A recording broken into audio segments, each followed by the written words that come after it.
প্রিয় বন্ধুরা, আসসালামু আলাইকুম। আপনাদের সবাইকে কৃতজ্ঞতা, ভালোবাসা এবং শ্রদ্ধা।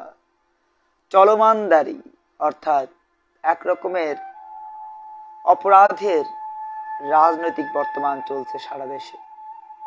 এই যে চলমান অপরাজনীতি, অপকৌশল, এর মূল স্পিড হচ্ছে রাতারাতি কোটিপতি হয়ে যাওয়া, রাতারাতি মানুষের কাঁধের উপরে বন্দুক রেখে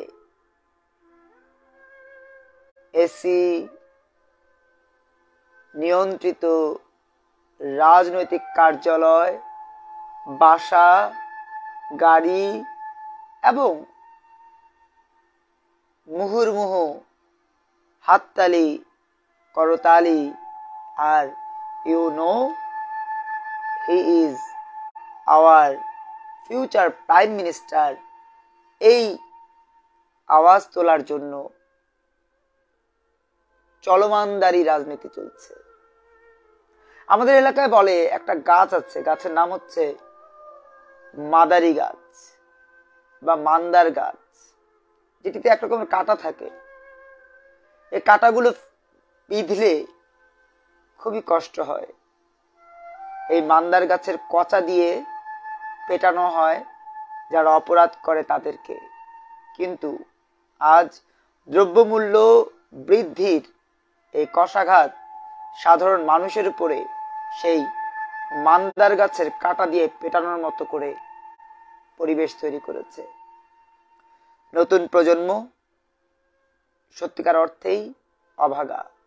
এই অভাগারা 52তে ভাষা আন্দোলন করতে গিয়ে জীবন দিয়েছে। সেই অভাগাদের মধ্যে সালাম ছিলেন, বরকত ছিলেন, জব্বার ছিলেন, শফিউর ছিলেন, আরো অনেকেই ছিলেন এই ভাষা আন্দোলনে বিজয়ী হওয়া ভাষা সৈনিকগণ।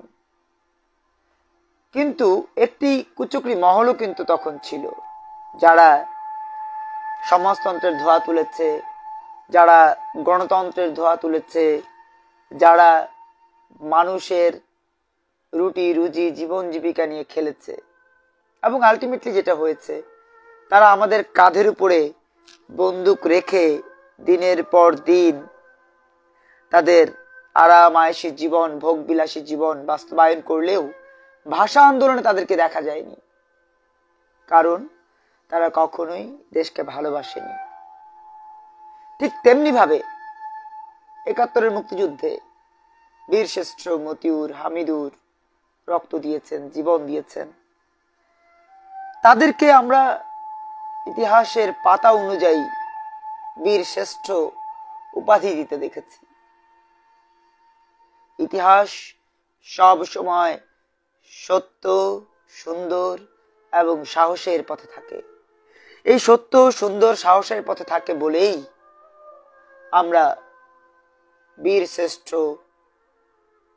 বীর প্রতীক, বীর উত্তম তাদেরকে যেমন পেয়েছি, ঠিক তেমনি এর বাইরে একটি চক্রকে পেয়েছি, যারা যুদ্ধে অংশ নেয়নি, যারা দেশের স্বাধীনতার সার্বভৌমত্ব নিয়ে কোন রকমের রক্তপাত, কষ্ট এর মধ্যে ছিলেন না। কিন্তু তারা বিভিন্নভাবে বাংলাদেশ স্বাধীনতা অর্জনের পর আমাদের রক্ত চুষেছে, আমাদেরকে কষ্ট দিয়েছে। এরপরও আমরা বলতে চাই,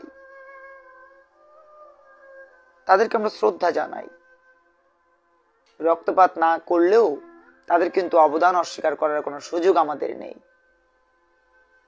এখন এই মুহূর্তে যারা আমাকে দেখছেন তাদের উদ্দেশ্যে বলতে চাই, স্বাধীনতার ৫১ বছর